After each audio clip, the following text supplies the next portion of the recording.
used to live in Ukraine for the last 16 years, I think.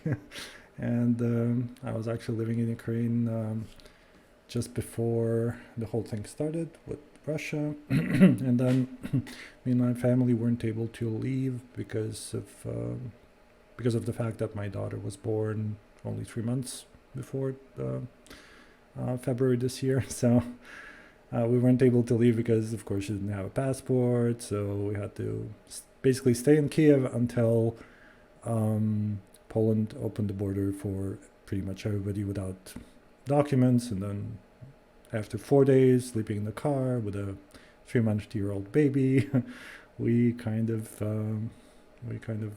left to safety in Poland. So that's my story briefly. There's a lot to talk about, and there are some videos out there, unfortunately in Bosnian, detailing the whole story. I was interviewed by a couple of media places in Bosnia when we arrived in Bosnia. My daughter is now Bosnian because that's how it turned out. But yeah, so I was actually able to experience the Mr. Putin's rockets and Iskanders and Calibers and all of that fun stuff that was happening initially during the first couple of days during the shelling of Kiev, if you can call it that. And afterwards, of course, I was.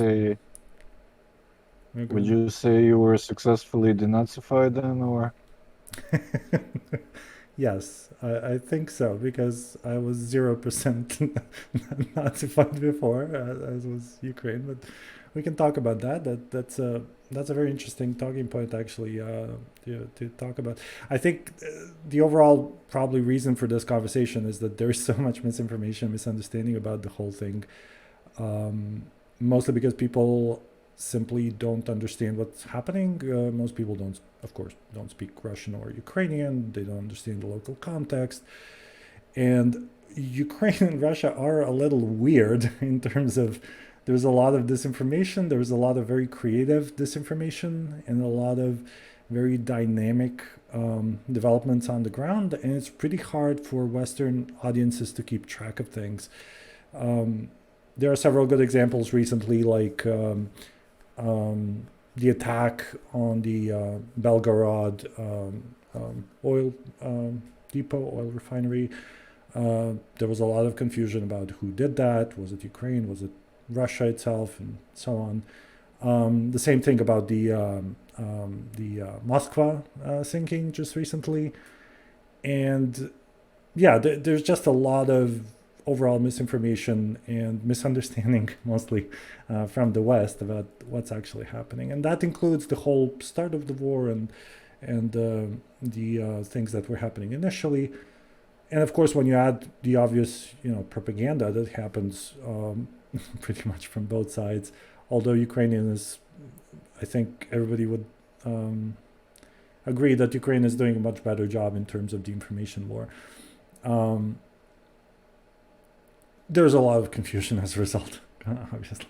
So I think we can just start by maybe talking about the most common misconceptions that you can find online, and some things that people believe, and some pretty stupid takes that people do and talk about regarding Ukraine, regarding the war. Most of these are very intuitive and just knee-jerk reactions. Basically, when you hear about things, depending if you're a Democrat or a Republican or a progressive or libertarian or whatever, you have a preconceived position, and then you just default to that position without understanding what's actually what's actually a reasonable position in that way. So. I just wanted to start talking about the beginning itself, which, believe it or not, is still controversial among many people. So what actually happened was Russia has invaded Ukraine. Very few people would argue against that, right? But there are many people, including my mother, for example, who would say that, well, but Putin had no choice. He was provoked, and there was this NATO expansion. He was promised that there would be no expansion, since the talks in Germany that people were talking about, and then there were promises made allegedly, and then NATO broke those promises by taking in the Baltic countries and so on and so on. So I think we're all familiar with the story and with the narrative. So Putin had no choice because there were missiles on his border, and he had to do what he had to do. This is clearly nonsense.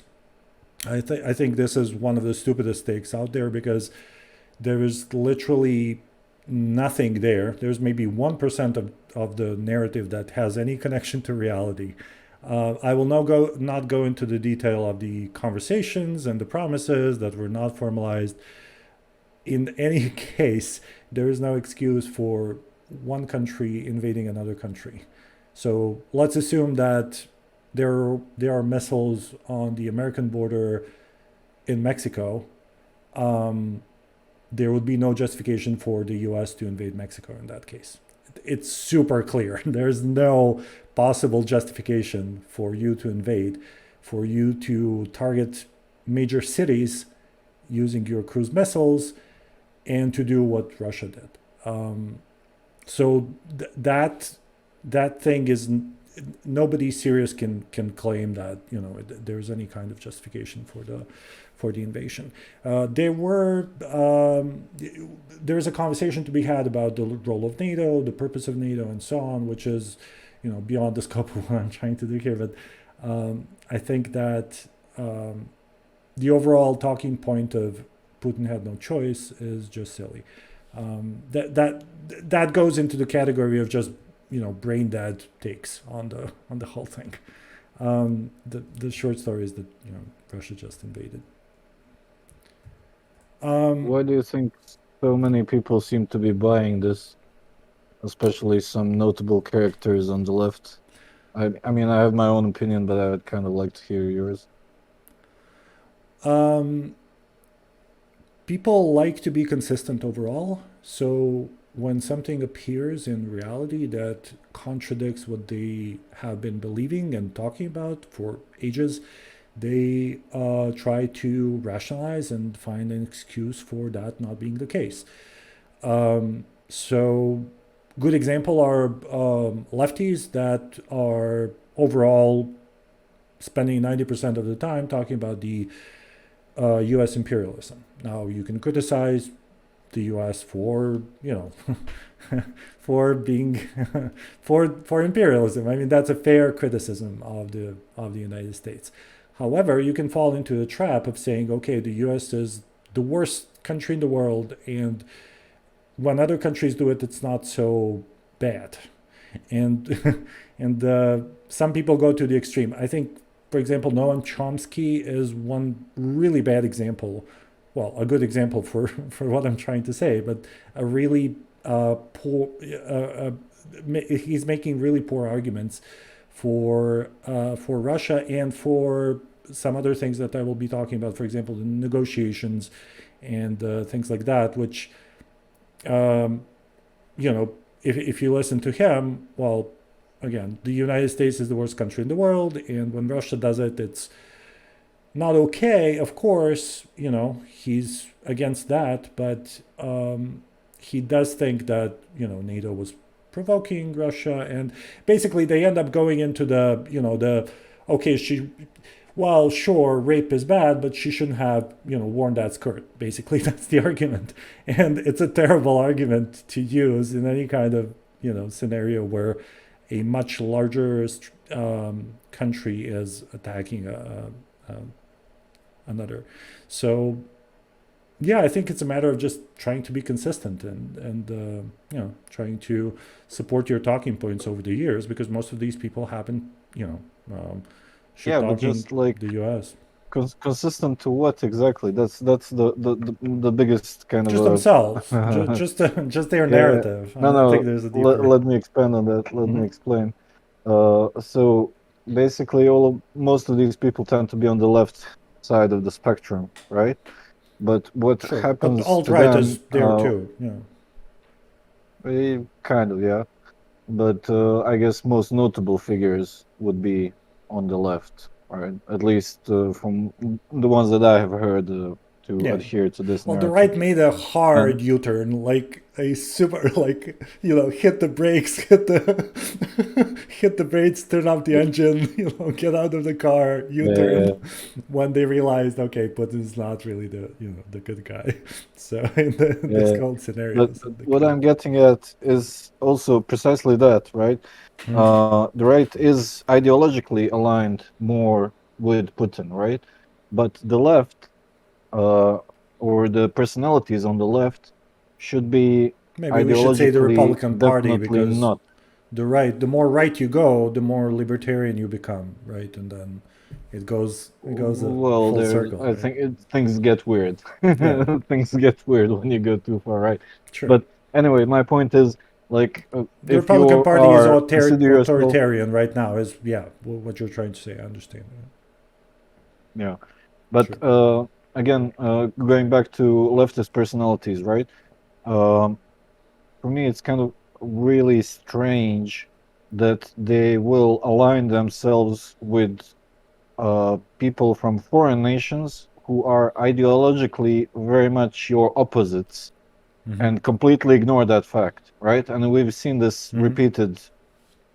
At least the first time I've noticed it was after or just after the Yugoslav wars. Mm-hmm. There was this like a circle of intellectuals that were basically Noam Chomsky advocating. included. He justified the yeah. He wasn't part of this particular the core of the circle, right? But there was a scandal. But let's not go into too much detail there. But anyways, People Google Noam they were Chomsky, basically, Yugoslavia, Serbia. yeah, I know. But anyway, yeah, they were trying to defend Slobodan Milosevic, right? Mm-hmm. Who was, in my opinion, rightfully basically nicknamed the Butcher of the Balkans, right? And very much deeply steeped into nationalism and all kinds of worst examples of right wing ideologies, right? So Yeah, when I I don't think say anybody like, would what argue are that. these Yeah. people consistent to? Like, are they actual leftists, or is the core of their stance simply anti-Americanism, right? Yeah, I think Because it's as this simple as that. is, Yeah. it's like the inevitable conclusion is Mm-hmm. basically America is bad, Mm-hmm. and you have to frame absolutely everything Mm-hmm. in this way, right? Mm-hmm. Yeah. I mean, that's a problem with many American public figures. They don't really, one could say many Americans overall, when you're the biggest and the strongest economy in the world, and when you're the one of the biggest countries in the world, and you know, many Americans never travel to other countries. Many people don't have context. Many people don't actually understand how other countries are. Many people who talk about other countries, many people who talk about socialism, many people who talk about government health care and things like that, they don't actually understand. They haven't actually experienced them in other countries. I'm not saying that the United States healthcare is good. I'm saying that people don't really understand how it works in other countries because they haven't really lived in other countries. They don't really have a ton of friends who live in other countries that really, talk about their daily lives. And if they have visited other countries, it's basically just, it's not daily life, it's tourism, it's, Italy, things like that. Well, yeah, I mean, when you talk about your average person, sure, Mm-hmm. but the people that we are talking about here are basically, they're intellectuals. They're part of some sort of an elite, right? So they're not your average working Yeah, Joe I wouldn't who is, overestimate them though. Yeah. Well, Bernie well, Sanders I excluded because mean, he was singing with the Soviets in 1895 or whatever the year was when he was Bernie doing has that. plenty of lived-in experience. Yeah, You yeah, you sure, can't take that away from him. sure, yeah. No, I wouldn't argue with that. Sure.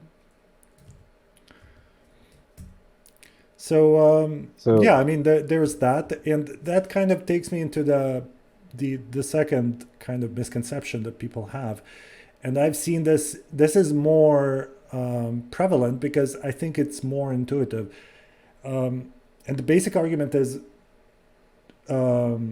we have to negotiate, and people have talked about this from both sides. I think Trump has talked about this. I've seen late night hosts talk about it. I've seen especially Noam Chomsky in particular talk about it, and he got a lot of flack for saying some things about it. But it's the argument that Ukraine cannot win the war. You can't defeat Russia, and the only way out is to compromise. And the only compromise possible is an ugly compromise, where basically Russia will get more than it had before the war started. That's the whole argument. It's that it's militarily unwinnable, and that is the false argument in the whole thing. It's not. It's absolutely not. It's not unwinnable. It's totally winnable, and I would say it's actually a certainty that Ukraine will win the war. It's just a matter of time. For example, today, Ukraine has more tanks in Ukraine than Russia. That is one of the facts. Ukraine is receiving tons of military aid, and Ukraine is already overwhelmingly outnumbering Russia in terms of actual soldiers. And those would be just some metrics that we're talking about. There are some places where Russia, of course, has much more, military equipment, and especially the Air Force and the cruise missiles and the ballistic missiles and all of that stuff. But that cannot win the war. What can win the war is, in this case, artillery, mechanized infantry, drones, what has worked before. So in that area, Ukraine is way stronger than Russia, as we have seen. And it's just a matter of time. So maybe these people don't understand the military facts on the ground, and they just perceive Russia as the Soviet Union, which is, again, one of the myths in the whole thing. I think most of the world has kind of assumed that Russia is the USSR, and it absolutely is not. It is way, way, way, way smaller and weaker economically and militarily. USSR. Sure, but Yeah, go ahead. I don't think it's just that. It's the fact that, we've been uh, having this, shall we say, cheat sheet with all the big numbers, tens of thousands of tanks, airplanes, everything. And before, I guess immediately before the war broke out in Ukraine, this all-out war. I mean, Ukraine has been at war since what, 2014? 2014. 2014. Yeah, exactly. You saw all of these comparisons and the Russian army is so huge, blah blah. But Which it is. I guess, yeah, but the it's a question of quality, right? So from what I understand, a lot of the Russian inventory is either obsolete or like poorly maintained, and basically Sure. proving not very useful, or at least not very easy to mobilize, right? And operate Yeah, in the there are field. many factors that would account for the loss, of course. And we can all remember, I think people are talking about the good way that the Western intelligence has predicted what will happen. Let's remember that everybody predicted that Kiev will fall in 3 days or something. I remember those things.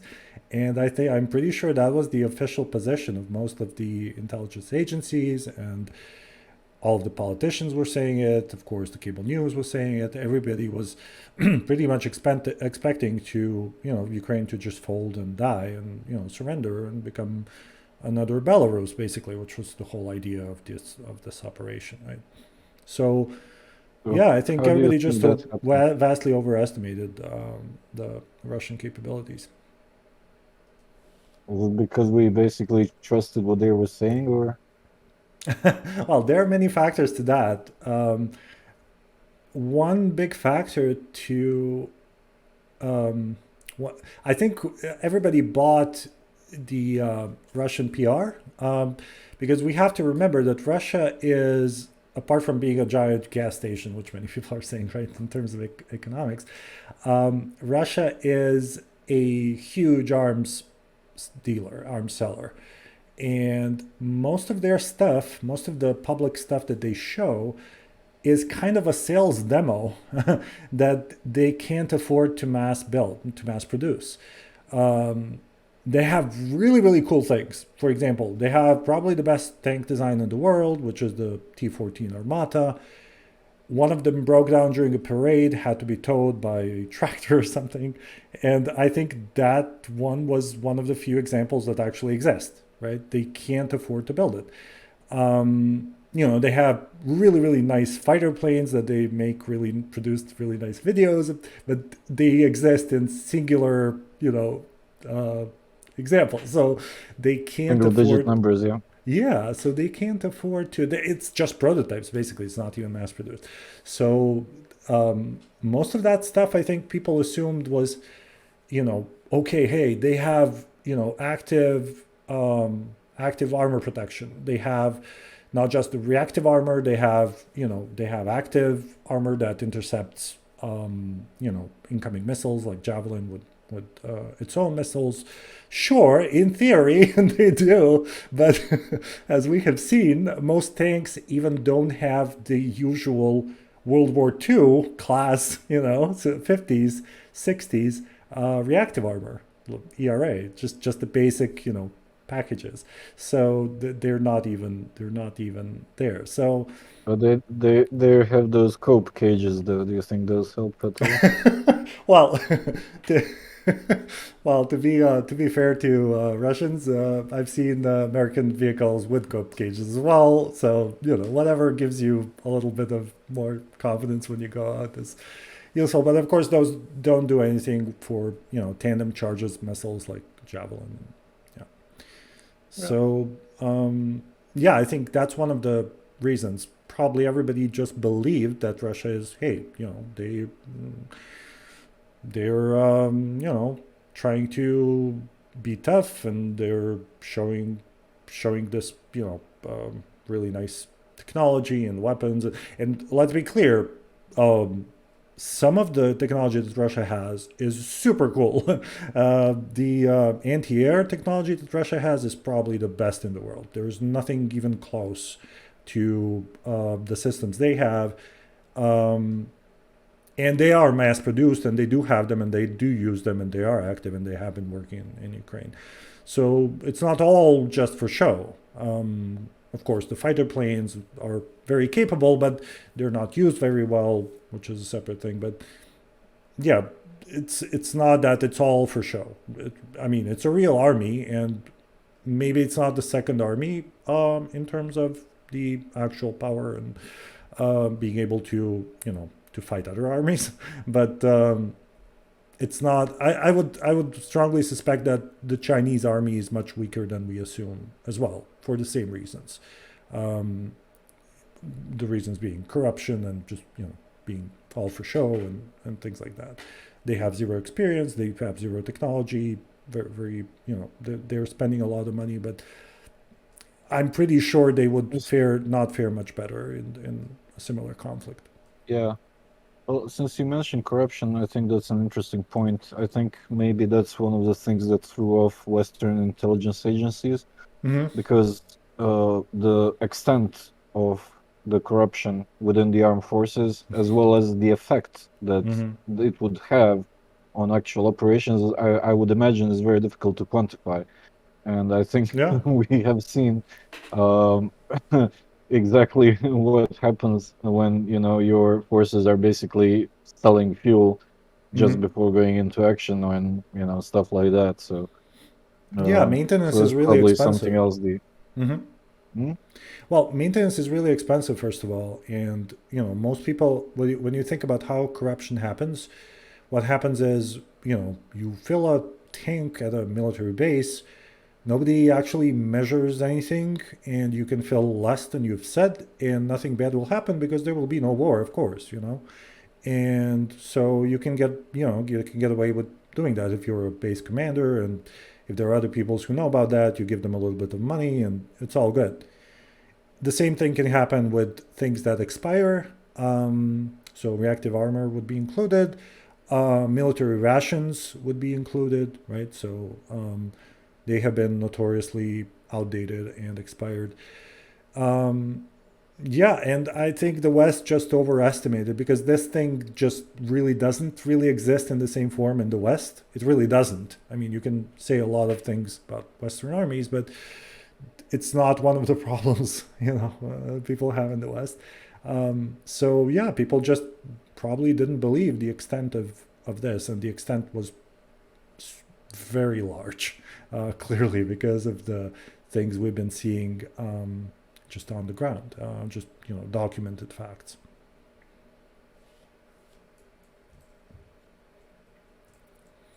What extent do you think this actually mirrors the Russian society in general? This kind of state of corruption. It's like, to me, it sounds like it's basically become a fact of life.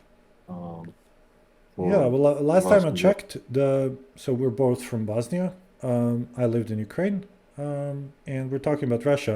Those are the three most corrupt countries in Europe. So we made some good life choices, and some of them were made for us. But So, yeah, I mean, greetings from Greece. the the corruption permeates all aspects of Russian society, as it did in Ukraine. Ukraine before the war, and I'm sure it's still happening. I'm seeing stories about corruption still happening. For example, people bribing border guards to let them out because men are not allowed to leave the country. Things like that. It's still happening. It's not going to disappear overnight just because you have a war.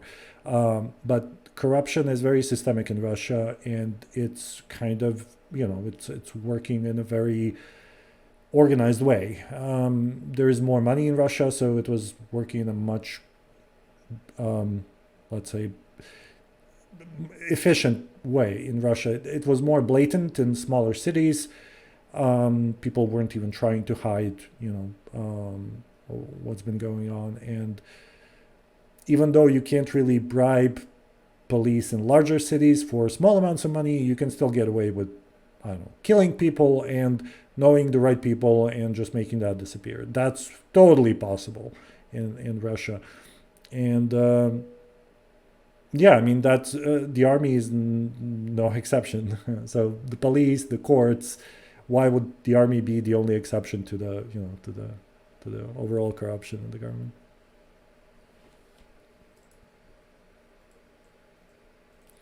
So one other thing I want to also talk about is the other extreme of the "let's negotiate, we can't win this" argument, and the other extreme would be "let's go in," meaning the NATO should intervene directly.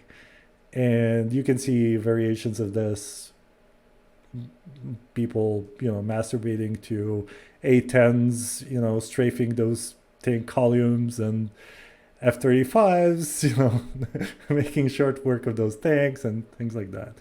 Um, and people go to the extent of boots on the ground and so on. Not just to be clear, not just a no-fly zone. They talk about actual military intervention. That would be a terrible idea. Not because NATO wouldn't win. NATO would win very quickly, of course, because if Ukraine is, doing this, the full power of NATO, just giving them air support would make this a week's worth, maybe at max.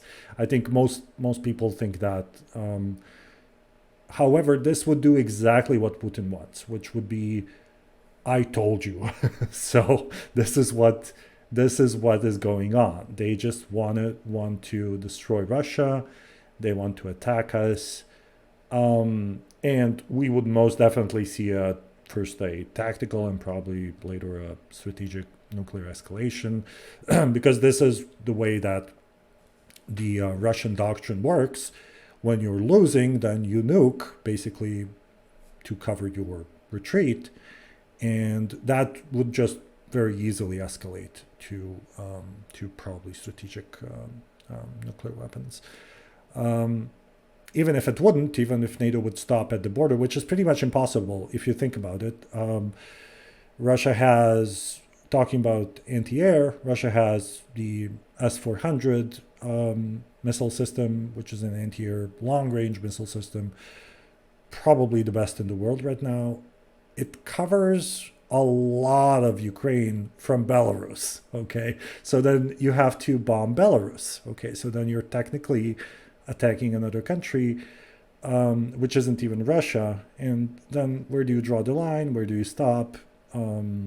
Do you bomb the fighter planes on the airfields? Do you preventively do you do a preemptive strike on the missiles? It's a mess, and the NATO Yeah, it becomes a mess yeah, very there's quickly. no good reason tactically to do it because Russia is losing anyway. It's ideal for NATO to. It would be ideal for NATO for this conflict to go on a little bit more, so that Russia loses even more resources and basically becomes as weak as possible strategically. I don't think NATO would be happy with a short conflict where Ukraine would just push Russia quickly out of the country. NATO would more like a protracted conflict where Russia is just bleeding out slowly and becoming completely impotent on the world stage as a military power.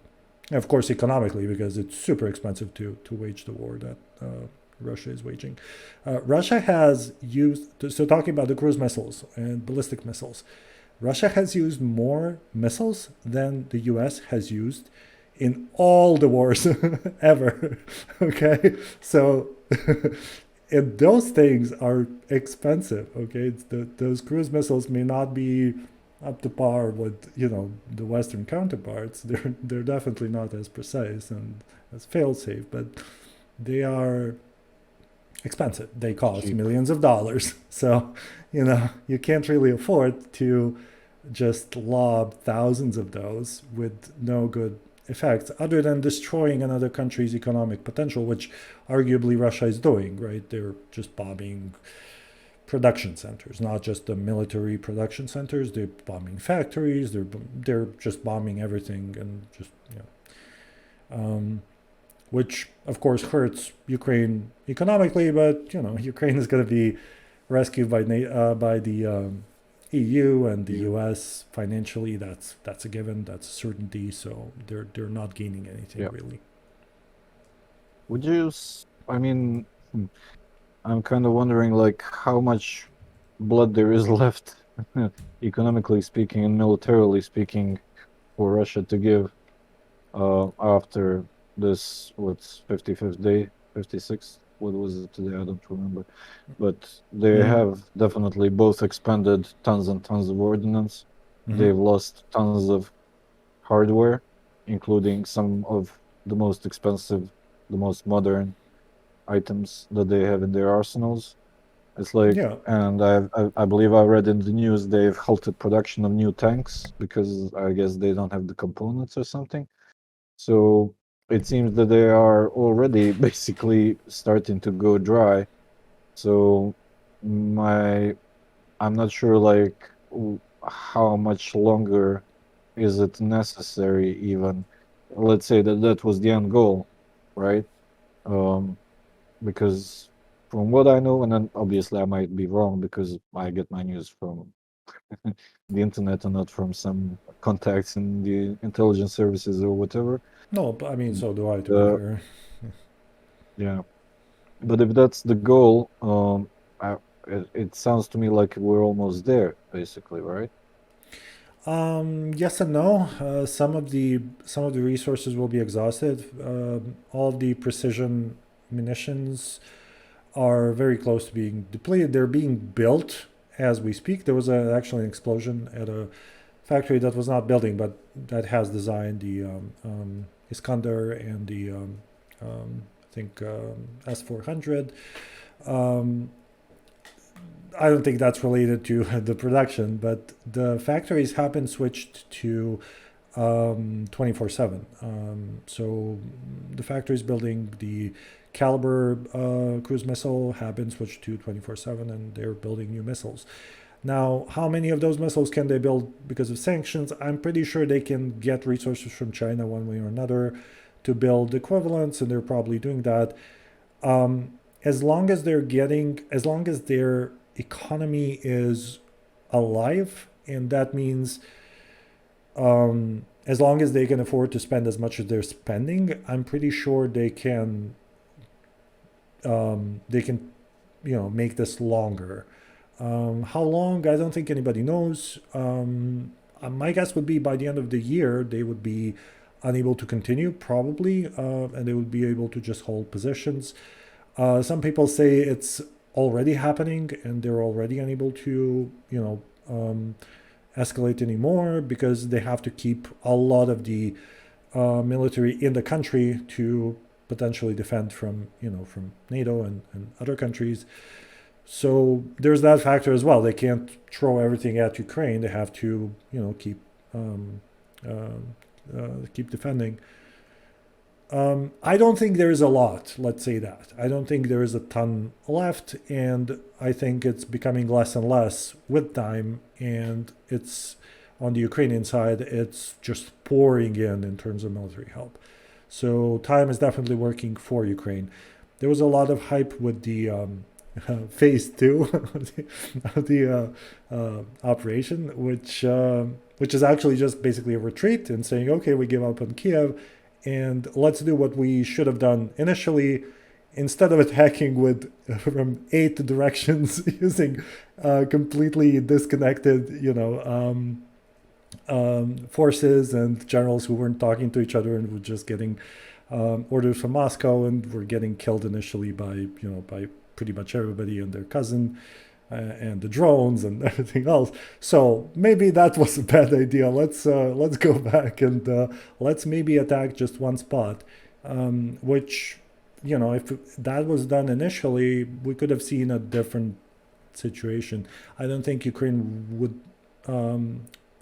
have been able to defend from a very concentrated attack, especially if it was supported by the amount of power they had initially. However, having said that, it's too late for that right now, and I think just gradually they will cede and lose more and more territory, and eventually they will be thrown out of Ukraine. I think that is inevitable. I think there is no scenario under which they will be able to stay in Ukraine long term. Including Crimea? There is no good reason why anybody should stop at the Crimea. There's nothing magic about Crimea. There's a lot of navy there. The flagship is down, so there's a little less navy there. There's nothing magic there. There are no ninjas. There are no, super magic special forces there. It's just the same guys, and probably even worse, because whoever is left is probably not the best. Russia has lost their best people during the first days of the war.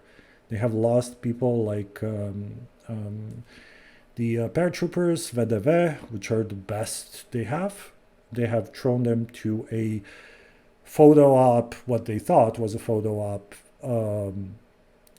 descent on the airport near Kiev, Gostomel. They were decimated. They were destroyed because Ukraine was able to get reinforcements quickly, and it definitely didn't work out the way they thought. Those were definitely the best Russia had. All the people that say, "Hey, Russia wasn't even trying initially, and then they were serious." No, it's actually the other way around. The best people died in those first chaotic days, so they lost all the most experienced people initially, including some of the generals, including some of the really, really qualified, especially recon. I think their recon has been completely decimated, which shows. And that would be most would argue that's, one of the most important parts in an operation like this. Jim, to skip just slightly ahead, so let's say I probably agree with you in in that Ukraine can most likely liberate itself. Um, Well, I mean, it's not they're not being helped by NATO. yeah, yeah, NATO is with literally foreign aid, doing obviously. everything except fighting. Yeah, yeah, yeah, of Yeah. course, of course.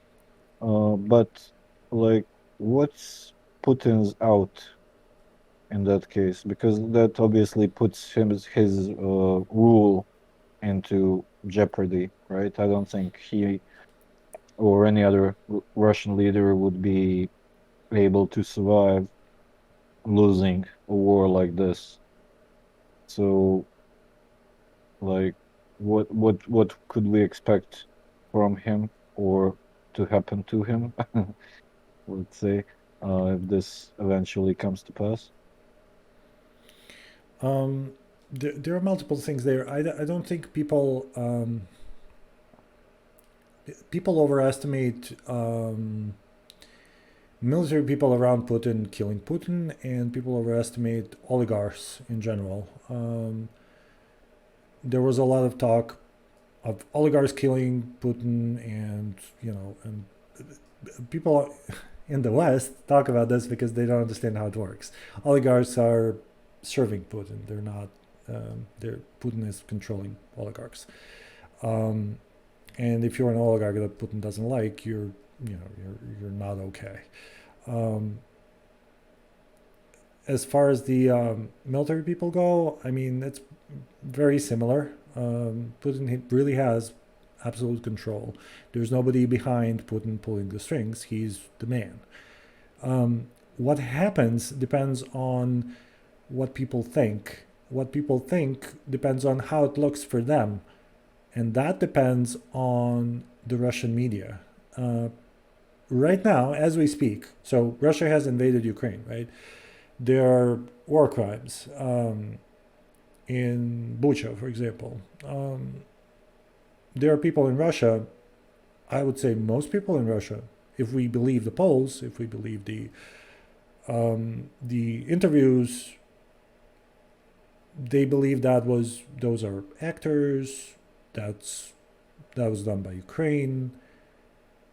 So I'm pretty sure that the Russian state media would be able to make up a story that would justify that. Um, how you would justify that? I mean, you can see what they're doing right now. They said, okay, well, we never wanted to take Kiev anyway. That was just a feint, and we never wanted to do that, and we just want to protect, Donbass, and that was the original goal, and that's what we're trying to do. Um, so how they would justify them getting kicked out of Ukraine? I think they would probably put up a once the fight would come to actually losing Donbass, which they do control, which they have controlled since 2014. I think that they would escalate to maybe tactical nuclear weapons, or maybe chemical weapons or things like that, or at least very, very large conventional weapons, which they have been using already, though. They would lose anyway. So what would the justification be? I'm not sure. How they would be able to justify that, I don't know. Well, now that I think about it, and we haven't mentioned this before, but when I think about this conflict, this war, let's not mince words, um, I often think back to the Yugoslav wars, Mm-hmm. and I think back then one would also expect that once um Croatia, Serbia basically lost in both Croatia and in Bosnia, Mm-hmm. but in Bosnia it was granted uh, let's say, a status quo, right? Mm-hmm. And I think that what helped all of this leadership survive, actually, including Milosevic. So I think we might see something similar where, Ukraine may win, but be pressured by NATO or the US or somebody else on the West to compromise on some part of the territory. But primarily for the purposes of letting or giving the Russian leadership an out. Yeah. And I think, again, looking back at the Yugoslav wars, I think that would actually be a mistake. Um, I think one narrative that they always fall back to would be we're fighting against NATO, which they're talking about already. They're saying this. We're not actually fighting Ukraine. We're fighting NATO. Um, Ukraine didn't sink our ship. That was NATO. There was a Global Hawk. Yep. There was a, I don't know, whatever, American fighter plane, whatever the crazy theories are. I haven't seen a lot of them, but I've heard that people are, talking about that it couldn't have been Ukraine. It can't be as stupid as that. Um, Although the first version was that it just, it was just negligence, it exploded by itself. So that kind of logic, I think, will work here as well. We're fighting NATO. I don't think the Russian people believe that they're stronger than NATO. I don't think Putin is trying to say that they're stronger than NATO. I think he's saying, hey, NATO is this large enemy that we are trying to defend against. We're this small Russia, fighting against this huge block of, capitalist countries, Western countries, not Russia is capitalist. Yeah, and that's fine. I mean, that Mhm. gives them an out, right? So what I'm Yeah, you can saying always is, say that. I don't, Hmm. yeah, I don't think it makes sense for Ukraine to relinquish any of its territory, right? Because Russia will lose to quote unquote NATO, and let's say They will say that that is anyway. something that Yeah. they can sell to their population, Hmm. right? Yeah. As it is what it is. We couldn't really do anything because da da da.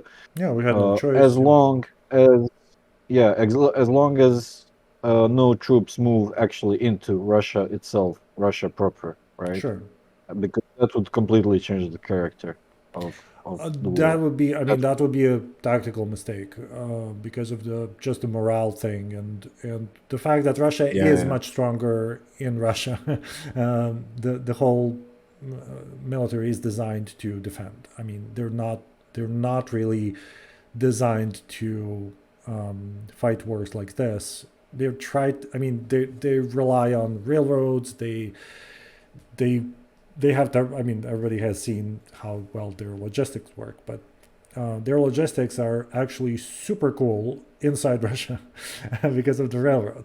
Um, so yeah, it would be a totally another thing to be fighting motivated people who are defending their country versus people who have no idea what the hell they're doing in another country who are, marauding and stealing things and raping and so on. So right. yeah, that would be No, a what I'm mistake. I don't saying think here is anybody in Ukraine would argue for attacking Russia in any way. no, of course not. No, what I'm saying is, I think again, as this if this war goes into that direction, right, and Ukraine actually starts winning, I think that a pressure will build for Ukraine to compromise with Russia on its territorial integrity, meaning Yeah. giving Russia or letting Russia keep Crimea Hmm. or Donbass or whatever. And I think it Yeah. would be a huge mistake if the Western leaders actually pressure Ukraine in the first place. That would be a mistake. And it would be an even bigger mistake for Ukraine to actually accept this, right? That's my opinion, Yes, I again, think based so. on, I think as yeah. long as I think probably Zelensky also realized this as the war Mm, went on. Initially, probably he was intimidated like everybody else, and he was talking about, okay, let's go back to the pre-war state, which is actually not the pre-war state because pre-war state would be before Russia took Crimea because Russia did take Crimea. Crimea is not Russia. Crimea is a part of Ukraine. Although the people who live there were mostly pro-Russian. But you could say the same thing about the people who live in Donbass right now. Everybody else left, so you can say that about any uh, such And place in the also, we world. all know, or at least anybody who's read any history knows that how exactly Crimea became. It's a predominantly matter Russian. of, there's a really cool video on the internet. It's called "This Land Is My Land," and just it's just about how far back you go. Right? It's silly. I Yeah, mean, yeah, yeah. that kind of talk is silly. You have to draw the line somewhere, and you can't attack other countries. Just Yeah, because at some point in time this place was yours. So yeah, of course. that's we all know how that ends up, and what happens when you do that. So yeah, I think you're right. I don't think negotiations would make sense for Ukraine now because simply Ukraine has a stronger position right now. Ukraine is losing a lot of people. Um, so yes, I mean Russia is bombing civilians, and a lot of people are dying as a result. But forcing Ukraine to compromise on its territories would, um, first of all, I don't think it's possible for Zelensky to do that. He would be overthrown immediately if he would surrender any territory right now in the current state of things. Ukraine is very unified and motivated and patriotic right now, and any kind of what would be perceived as surrender would be very, very much opposed. Yeah, I Um, think he even said like he couldn't agree to any kind of territorial exchange without a referendum, right? So sure. that's been off the table even back when it Yeah, was and if you poll when Ukrainian Ukraine people, was they're in they're worse position. totally Yeah, against that. Yeah, initially there was talk about let's just stop the war. You can still see this around the well, mostly online, right? Let's stop the war. Let's stop the war. People usually mean by this, hey, just let them rape you. Just don't resist. It's gonna be fine. That's I mean, that's not a good moral position to take anyway, right? And if you're winning, which Ukraine is by all metrics, um, I mean, there's no point in doing that. Eventually, Putin will have to it's just come to the stupid. negotiating table. When he does that, then you can negotiate, right, from a much stronger position than you have right now. Right now, he doesn't want to talk. He wants to try and take as much as he can for the Victory Day or whatever stupid date they have in Russia for the parade. But eventually, I think he's probably still a little bit deluded about the potential for winning. There is no potential for winning for Russia long term. So yeah, the best kind of negotiation is Russia is losing and they're calling you. You have 55 missed calls from Russia. Okay, let's talk, right? That's I mean that's what happened in Bosnia, right? How the war stopped in Bosnia. Um, Yeah, it you was know, a terrible mistake if you ask me. that's yeah. So um, yeah, I mean that's what should happen, and I think Ukraine is right in terms of not surrendering and not compromising.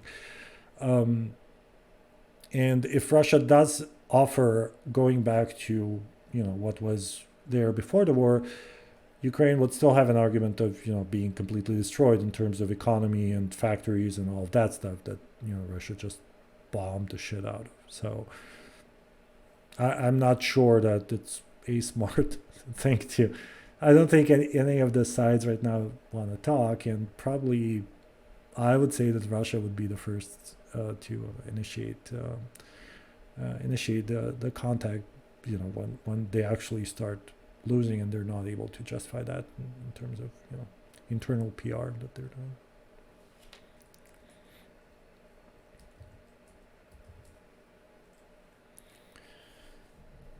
So there are some other misconceptions that I just want to quickly address that are more like memes and things that talking heads on cable news say. I think the overall narrative that the media has found is that Ukraine is this weak little country that's being attacked by larger, stronger, bigger, meaner country, and that's what's happening. One of the things that get um, missed from the conversation is that like you said, the war was kind of already there. It was just kind of frozen from 2014, Russia has already taken Ukrainian territories, and this is just a continuation of kind of that idea. And back then, Ukraine sucked militarily. Ukraine was a very, very weak, corrupt, outdated military. They were losing massively to Russia, even with limited interventions that Russia did back then. Because back then Russia wasn't full on; they were, just shelling from Yeah, their I remember. territory and trying to appear that they're not intervening directly and so on. So yeah, I think most people got stuck in that kind of mode, and they thought, okay, well, nothing really changed. What changed was Ukraine. They massively improved. They were trained by NATO. They were helped by NATO, and they were preparing for exactly this all of this time. So what ended up happening was a technically superior country with smaller numbers, actual smaller numbers of actual soldiers on the ground, has attacked a country with much larger numbers of actual soldiers. And let's take a look at the numbers, right? It was, let's say, around 100,000 Russian soldiers attacking in multiple directions, so not focusing on a single or at least a couple of directions, like the US did in Iraq, for example. They were all over the place. They had a huge line of attack with Ukraine. And they were trying to fight an army that was, I mean, at that point, probably 500,000, something like that. So the only thing that Ukraine lacked was the actual technology, the military equipment, heavy military equipment, mostly artillery initially, but Ukraine was pretty okay with artillery.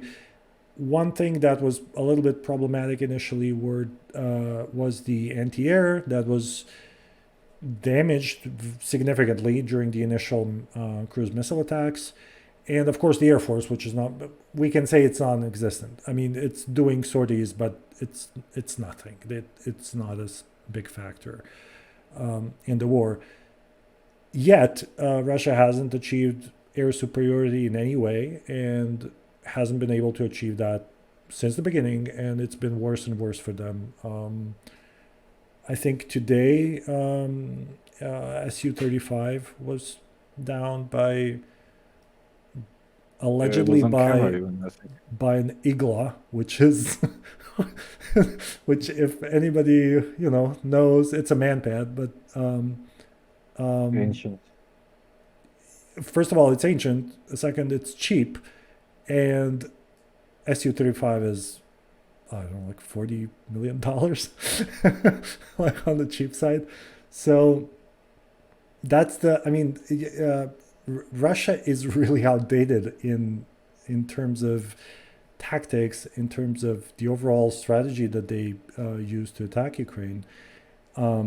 Their military doctrine is pretty outdated as well, and the way their command and control works is super outdated. Nobody operates like that anymore, which is highly centralized, no autonomy on the ground, and all of that was a perfect, combination of things that led to what happened. Russia still has a way better, let's say, Russia still has Air Force, right? Ukraine doesn't have one. And Russia still has much better anti-air than Ukraine, mostly because of the multiple S-400s that Ukraine, I think, doesn't really have in any significant numbers, or at all. I'm not sure that they even have one. I think they have just S-300s. But that doesn't really help. Yeah, go ahead. Yeah, I think the reason why it doesn't help is because I've heard this said somewhere, but I cannot for the life of me remember where. The biggest problem with Russia leveraging its advantage in aviation is the fact that they don't really employ smart bombs. at Yes. least not in the same way or at nowhere near in the numbers that Western powers would.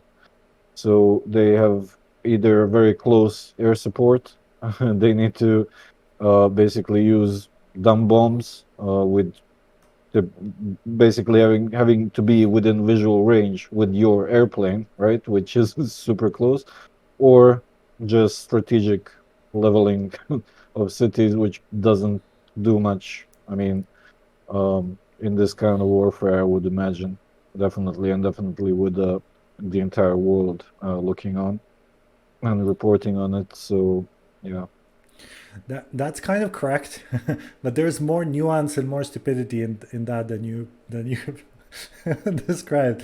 So there's this thing in I think early 2000s. It's called Gefest, I think, and it's now called SVP something, SVP 35 or 24, SVP 34, something like that. Anyway, it's a technology to basically drop dumb bombs with the precision of smart bombs. So you do that you do that from an altitude of maybe around 5 kilometers, which is not super low for dumb bombs, right? Um, and they are super precise. So this is basically just um, improved guidance for fighter planes and bombers and so on. Russia has this concept of истребитель бомбардировщик, which means fighter bomber, which is kind of a unique role. Um, and they have lost a lot of those planes, and that's not a coincidence. Because what happens is Russia has modernized its fleet by just using dumb bombs and just updating the technology with the SVP thing. So this worked awesome in Syria, where you're fighting people with no serious anti-air and very limited man pads. They even, they had a problem even obtaining simple, Stinger missiles and Soviet equivalents. That works really nice. You can bomb them. You're saving a ton of money. That, of course, that was the argument for the whole thing. That does not work so well when your enemy has anti-air, because first of all, Ukraine has long range, mid range, short range, so all levels, like any modern army would. And they have modern manpads, which most of them now have ranges of up to 8 kilometers. So you see a problem there. So you can't fly high because then you're toast. S300s, Books, they will just kill you. So you're flying low, and you're flying low, and you're avoiding most of these radars because of the curvature of the Earth. So you're flying low, but you can't bomb low, because if you bomb low, you will be caught in the blast, right? So you can't really bomb and stay low. So you have to go up a little bit. So as long as you're low and fast, manpads aren't really effective because you have only a couple of seconds to operate. Most people can't do it, and the missiles even can't maneuver at those speeds. So when you're low and fast, but when you go up, you're dead because the manpads just kill you. Because then you're moving very slowly for the guy on the ground, and if there's like 3 or 4 or 5 or 10 of those guys, you're dead. And that's how most of the planes were lost. Most of the planes were lost to manpads. They weren't lost to Books and S300s. Those are just the threat that's there. That's basically preventing them from flying high and showing up on those radars. They go low, then they have to go up a little bit, and then they get toast. And that's basically how it's been going on. And now with Star Streaks, tons of Stingers, things like I think Martlet British missile, they can all kill at that range, and they're pretty much, you can't really do a ton of things when Starstreak is pretty much, unjammable. So yeah, you're just dead. So they're not doing those things. They're not bombing when they're just trying to save their planes, and they're probably doing a smart thing because it's not a winnable situation. So as you can see, the problem is structural, and they can't do anything about it. They can't now make smart bombs, right? Because what are the Americans doing? They're using JDAMs, they're using GPUs, 40 kilometers. That you just drop it and you're off, and nobody saw you, and you're just done. So that's how other people do it. And if you're Russia, you do it. You try to save money, and you lose the whole plane instead of instead of Paying more buying for the I don't know, system. 1,000 of smart bombs. I'm not even exaggerating, probably, for the same price. So Mm. so that's the reason, and yeah, I mean that's what's preventing them from actually leveraging what they did in Syria. Which I guess brings us to the topic of no-fly zone. That was very popular. Ukraine, in particular, was pushing this narrative a lot, and to be honest, I'm not sure why. It could be that Zelensky was getting bad advice, or that initially they were not as sure as they are now about the whole thing that I just described. It would go the same way. They were probably terrified that they would just achieve air superiority, which would be a totally different war. Let's be clear. I mean, if they dominated the air, if they would be able to bomb indiscriminately without, with Ukrainian anti-air being destroyed, that would be a completely different war, and they would probably even get Kiev, very likely. Even though they're not able to do combined, operations and things like that, they would manage. I'm pretty sure they would be able to achieve much more than they have achieved now. So, having understood all this, a no-fly zone is a really, really bad idea. It was a bad idea from the beginning, but it's an even worse idea right now because it's just not necessary. It's not going to do anything for Ukraine. It would prevent planes from bombing things with dumb bombs. So yes, some civilian lives would potentially be saved. However, most of the stuff going on is artillery and missiles, and no-fly zone won't.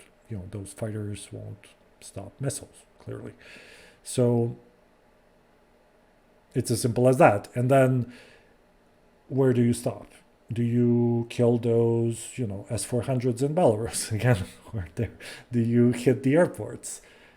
Do you hit Russian territory? What do you do when Russia kills a NATO plane? And so on and so on. So Yeah, it doesn't sound feasible.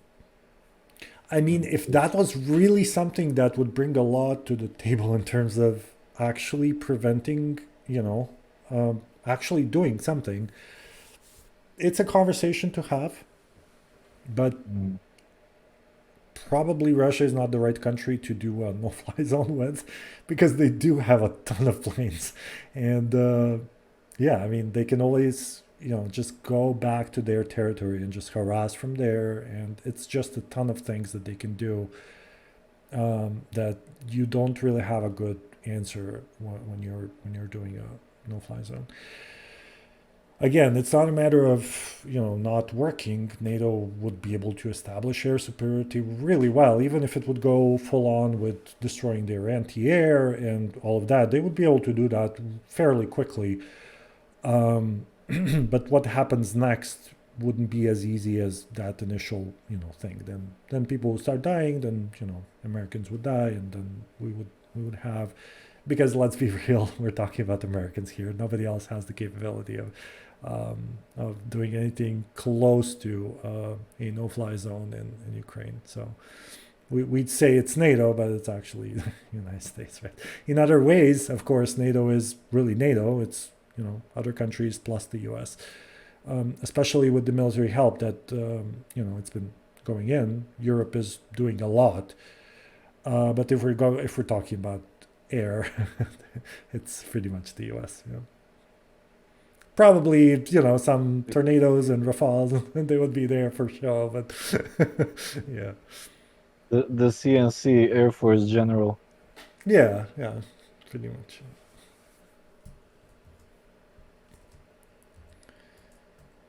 So yeah, there are a lot of other stupid things to talk about. Maybe we can touch on the nukes because that's kind of interesting, and there's a lot of misconception there. I think from everybody involved. I think the first myth probably is that nukes will cause apocalypse, fallout, things like that. That's not true. I think I've heard that if all the nuclear weapons would be used, they would be able to totally destroy maybe a territory of France or something like that. That sounds realistic. that's actually that's actually the reality. Nukes are not as powerful as we think they are. They are just really big bombs that have radiation included. So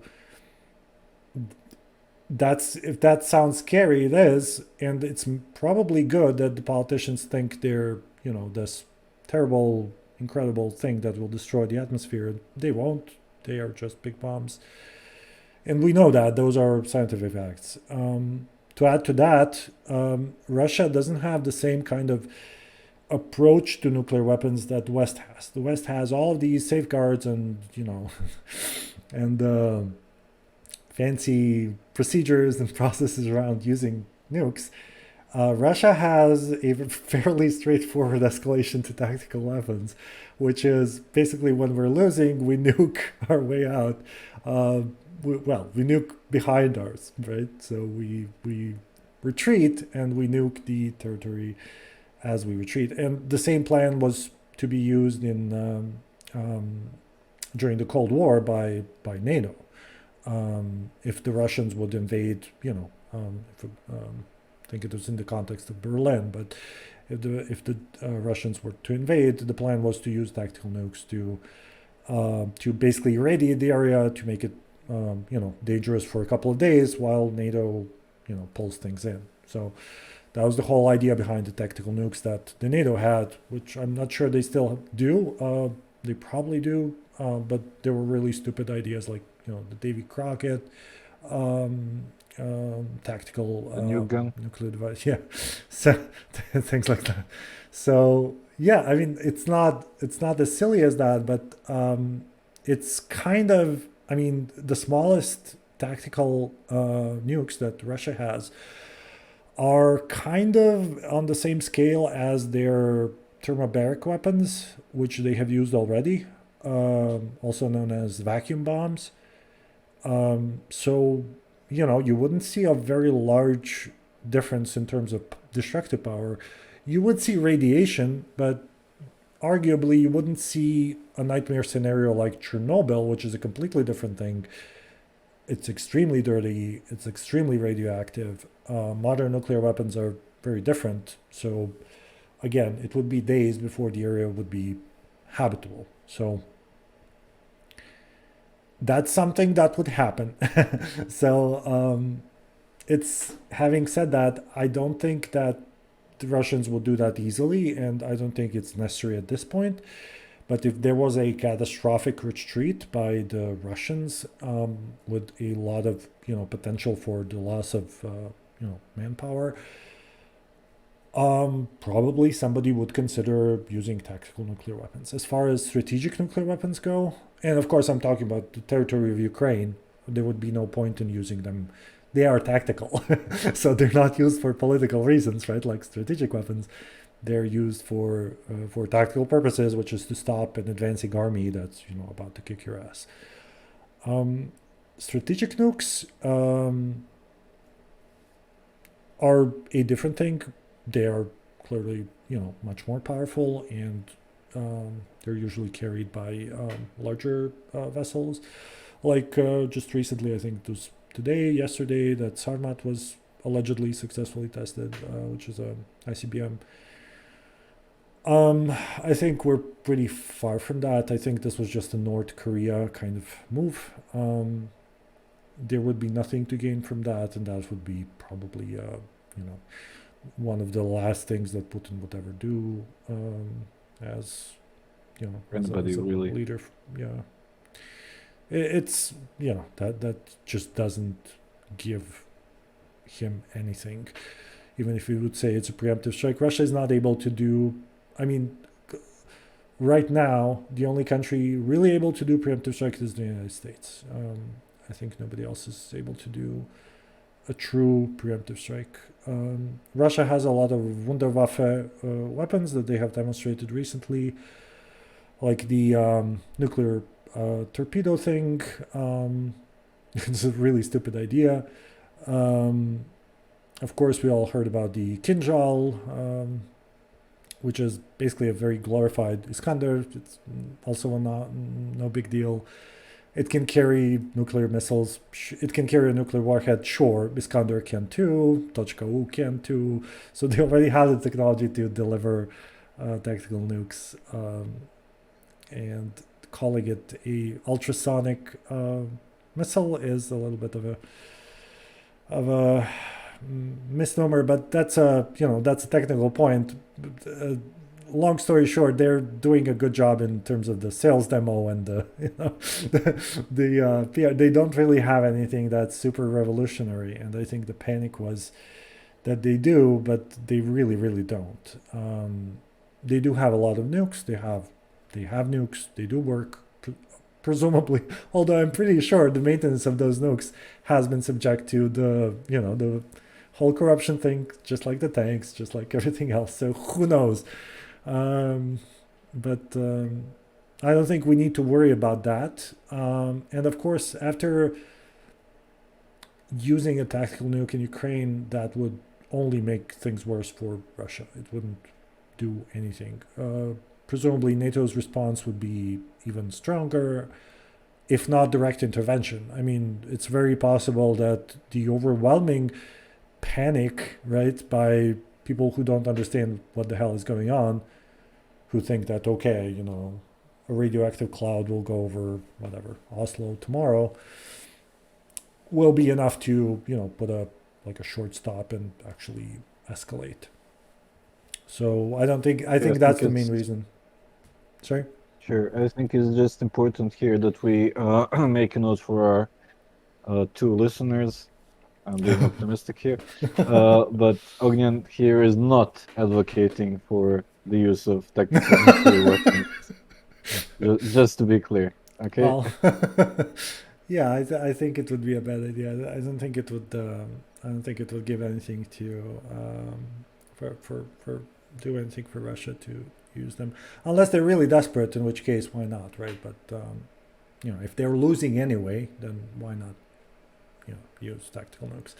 But that would just make Ukraine even meaner, and it would unite NATO and probably provoke NATO into escalating to something more. So I don't think we need to worry about nukes at this point. Both tactical and strategic. I think, sure, tactical can be used. People will die. A lot of people will die. Those are extremely powerful weapons, of course. But it's not going to be an apocalypse, and it's going to end really soon after that. It's not going to escalate into a full-blown nuclear war, I don't think, because that makes no sense. I think that would just lead to just Russia being defeated really quickly, and that's all.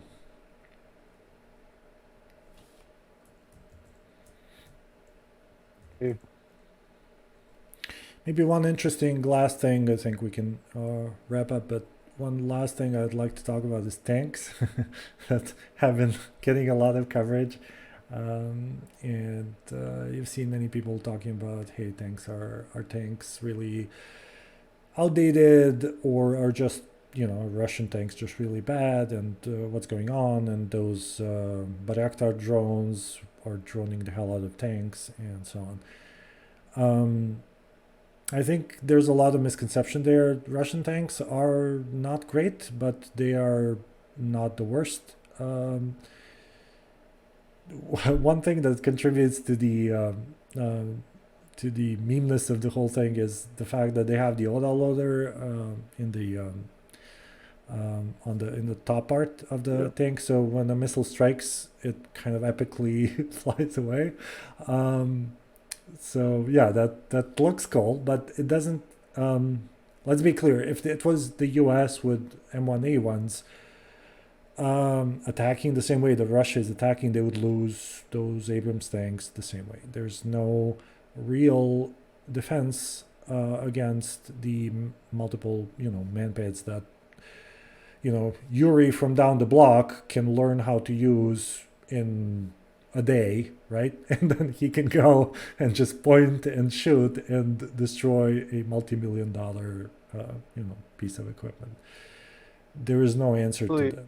since since you mentioned it, I think there was a infamous incident in southern Lebanon when Israel, one of the what they tried an incursion. I Mm-hmm. don't remember which conflict it was. Israel It's has a just really it's hard cool to keep tank track of. called Merkava. Yeah, exactly. Yeah, they had good tanks, but Hezbollah set up basically a man-pad ambushes, Mm-hmm. and I think they were like using multiple man-pads from multiple angles, Mm-hmm.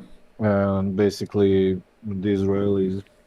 It was like one of the battles, but that battle they were wrecked. They had to retreat. It was, and so yeah, I would say it sounds like it's probably more of an issue of tactics rather than anything else. Yeah, the way to defend Maybe also against that is to terrain. have combined arms and to have infantry Yeah, around those tanks and to have recon and to have drones.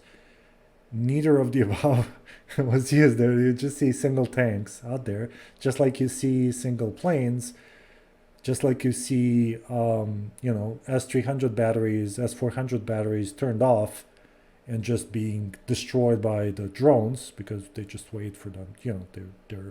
Their optics and their range is far greater than those systems. So yeah, I mean, even a better tank wouldn't fare a lot better against Javelin or Enlaw. There's really nothing out there that can really, really do a lot other than, if you're going really cutting edge, then okay, active systems, but they're not 100% effective, just like anything else. So does that make the tank obsolete? No. I mean, properly used, tanks are awesome, but you definitely don't want to use them in columns, and you don't want to use them unprotected, no infantry around. You don't want to use them alone on the battlefield. They're just, easy pickings for pretty much anything.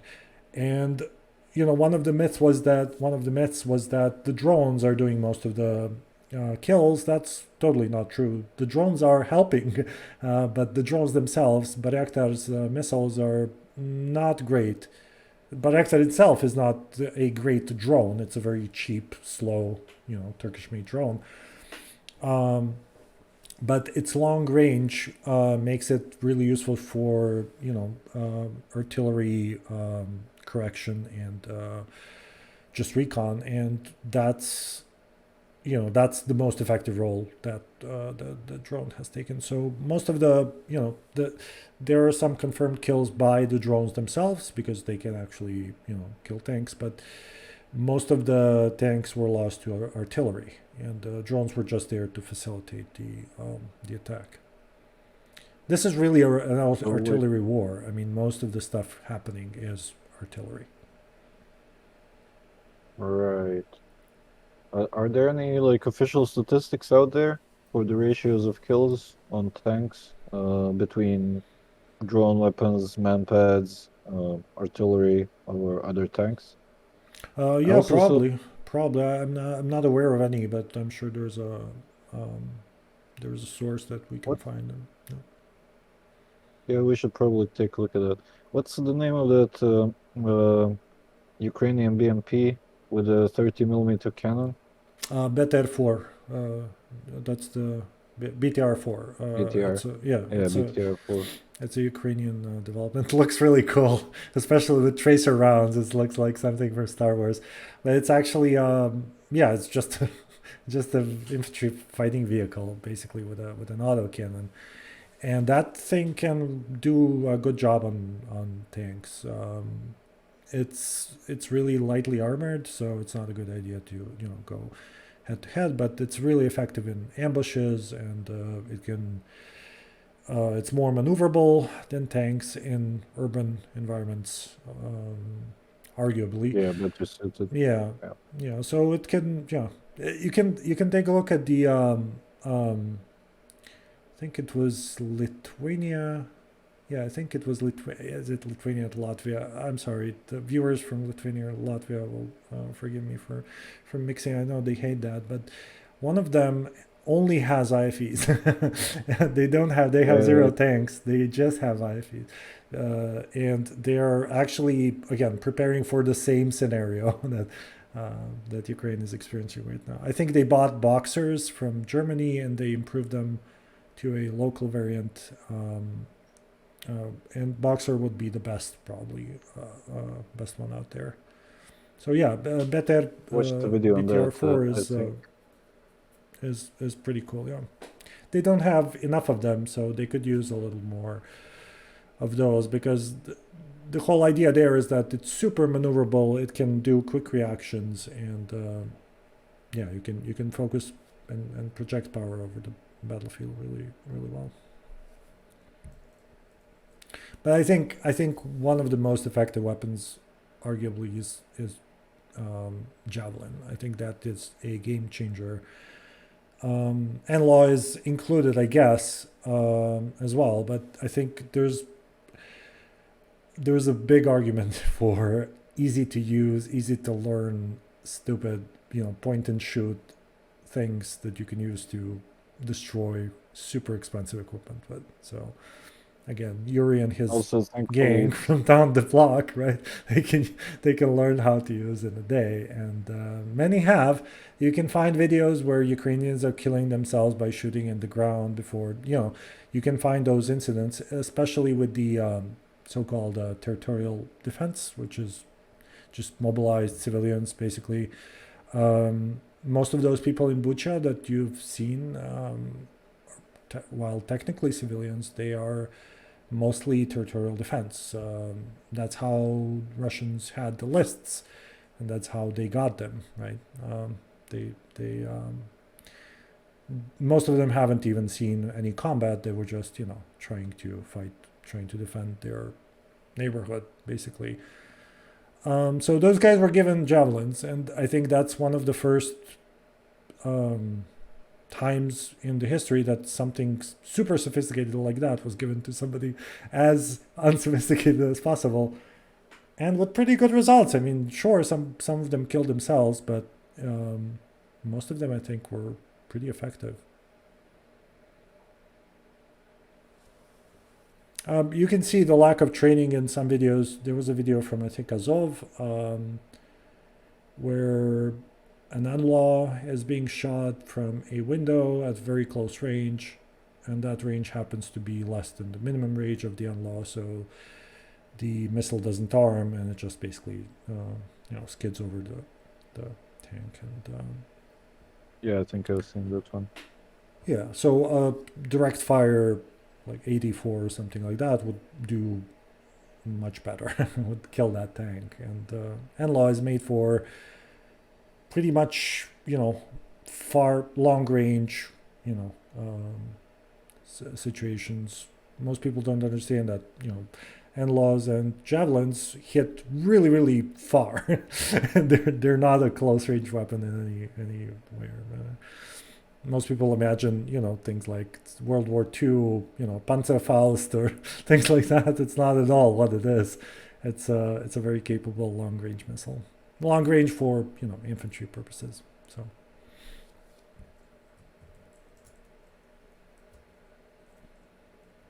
Oh, hail, send javelin. Yeah, yeah, I think it's a game changer, and I think it's going to definitely make things less relevant for future conflicts. Or maybe it I will. was gonna say, yeah. Yeah, Thankfully, also it works better in cold environments. So Ukraine, yeah, it has. You March. have to wait a little bit. Yeah,